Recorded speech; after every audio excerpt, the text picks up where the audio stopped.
সুজয়দের চ্যানেলে বন্ধুদের স্বাগত। আজকে আমার লেখা কবিতা সুসময়, যে কবিতার শেষে আমি তসলিমা নাসরিনকে প্রতিবাদী মা দুর্গা হিসেবে চিহ্নিত করেছি। কবিতা পাঠ শুরু করবার আগে সমসাময়িক কালের গুরুত্বপূর্ণ ঘটনাবলী নিয়ে দু চার কথা আলোচনা করা যাক না? একটু মত বিনিময় হবে, একটু অন্যরকম স্বাদ, একটু অন্যরকম আড্ডা। 19 বছর বাদে তসলিমা নাসরিন কলকাতায় পা ফেললেন। রবীন্দ্র সদনে আলোচনা সভা বসল। সেখানে মুক্ত চিন্তা, মৌলবাদী ভাবনা বিরুদ্ধে এবং ভিন্ন স্বরকে স্বীকৃতি দেওয়ার দাবি উঠল, নারীদের অধিকারের দাবি উঠল। কিন্তু ছন্দ পতন ঘটল। জয় গোস্বামী তসলিমা নাসরিনের পুরনো বন্ধু, তাকে যখন স্টেজে ডাকা হলো, তখন যারা মৌলবাদীর বিরুদ্ধে সোচ্চার হন, সেই দর্শকরা যারা ধর্ম নিরপেক্ষতার পতাকা গায়ে দিয়ে রাখেন, তারা হই হই করে উঠলেন। জয় গোস্বামীকে আসতে দেওয়া হলো না স্টেজে। জয় গোস্বামী একজন বাংলা সাহিত্যের পতিতযশা কবি। সুনীল শক্তি, তারাপদ, নীরেন্দ্র চক্রবর্তীর পরবর্তী প্রজন্মের একজন বলিষ্ঠ কবি। তাকে অপমান। তসলিমা নাসরিন বললেন, এটা আমারও অপমান। ভিন্ন স্বরকে স্বীকৃতি দিতে হবে, সেটাই গণতন্ত্র। আমরা যদি ভিন্ন স্বরকে স্বীকৃতি দিতে না পারি, আমার মতামত আপনার পছন্দ না হতে পারে, আমার বিজেপিকে পছন্দ না হতে পারে, কিন্তু আমার বক্তব্য আপনি প্রত্যাখ্যান করতে পারেন। তাই বলে আমাকে শহুরে নকশাল বা টুকরো টুকরো গ্যাং এসব বলে আপনি দাগিয়ে দিতে পারেন না।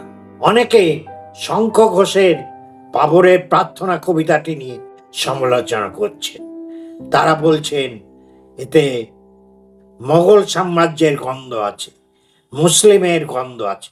আরে বাবা, বাবরের প্রার্থনা এক পিতার আরতি, তার সব আছে, ধন দৌলতের কোনো অভাব নেই, কিন্তু তার সন্তান অসুস্থ, তার আরোগ্য কামনা করে সেই মহা বলশালী নবাব প্রার্থনা করছেন ঈশ্বরের কাছে, করুণ আরতি তার।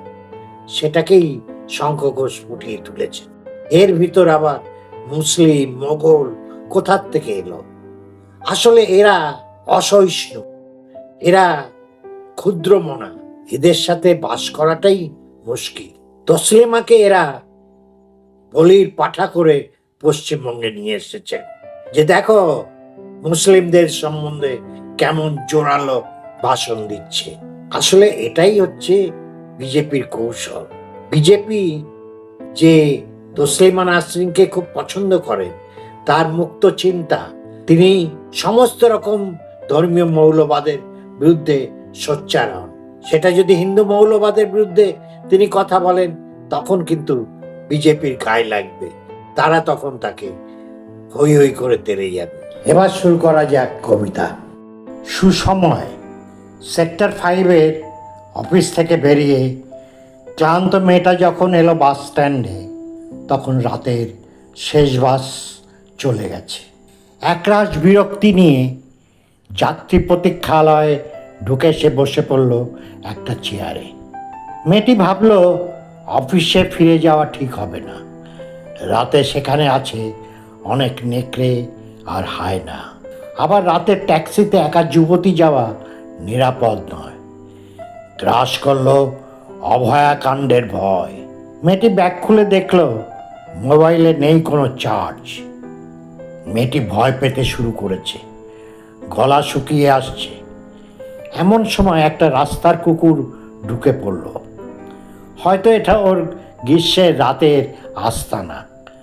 কুকুরটি বসল মেয়েটির ঠিক পায়ের পাশে, যেমন পোষা সিংহী বসে থাকতো মিশরীয় সুন্দরী রানীদের পাশে। এক অচেনা সঙ্গীকে পেয়ে ভয় গেল নিমেষে চলে। যেমন প্রবাল সঙ্গে থাকলে ভয় যেত পালিয়ে। প্রবাল এক তথ্য প্রযুক্তি বিজ্ঞানী, থাকে এখন জার্মানি। প্রবাল চলে যাবার পর থেকে ভয় মেয়েটির সর্বক্ষণের সঙ্গী। নিয়ন আলোয় শহর ভাসছে, মেয়েটির ভীষণ ভালো লাগছে।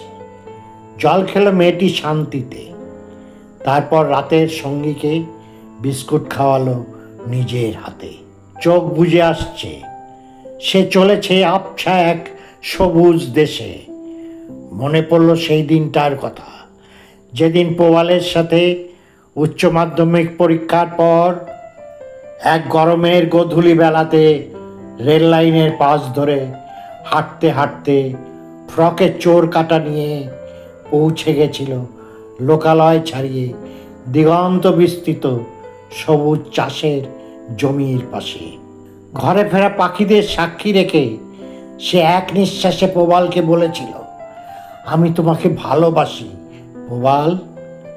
তারপর প্রবাল মেয়েটিকে বুকের কাছে টেনে কপালে মুখে ঠোঁটে ভরিয়ে দিল চুম্বনে। মেয়েটির বোধ লুপ্ত হতে থাকলো।